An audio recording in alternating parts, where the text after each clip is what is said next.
deve porsi come priorità il dialogo con Roma e non deve sempre pensare che Roma sia il male di tutti i mali. È un male perché non si sa dialogare con Roma. Bilancio ultimo regionale. Festa dell'uva di Bardolino, 100.000 euro. 20.000 euro per la rievocazione della battaglia di Castagnaro. Ci dicono che non ci sono i soldi? Queste cose qua a me mandano in bestia. Roma ladrona, no, è la regione Veneto ladrona.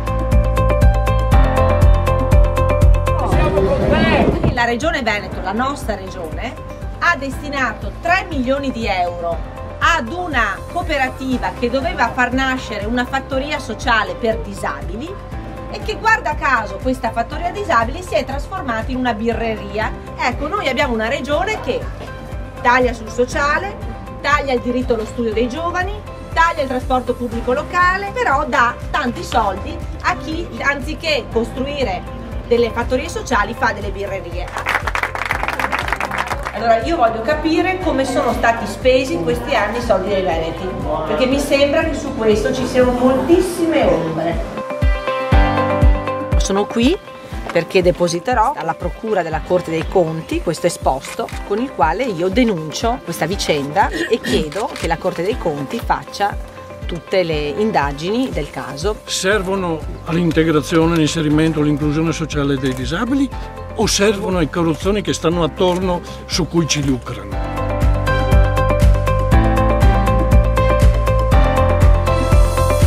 Intanto le famiglie con disabili, intanto le famiglie dei malati di Parkinson si sono visti azzerare gli aiuti. Ecco, io credo che i veneti abbiano diritto di conoscere come sono stati spesi i soldi dei veneti.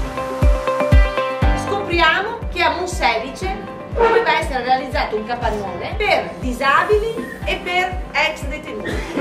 Niente di tutto questo. Il governatore dov'era in 5 anni? Allora lui di Galan non sapeva niente, di Chisso gli è sfuggito. Adesso veniamo a sapere che non sa niente di Nervesa della Battaglia, del polo del Monselice e neanche del Queo del Belluno. È sempre colpa di Roma.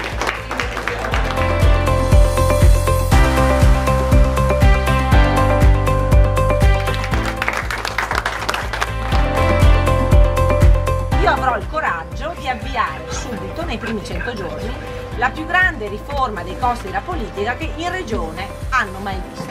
59 milioni di euro che risparmieremo in 5 anni e che verseremo tutti sul sociale. Qual è il Veneto che voglio costruire nei prossimi 20 anni? Quali sono i servizi sociali, sanitari, educativi, scolastici? Qual è il sostegno alle donne che lavorano?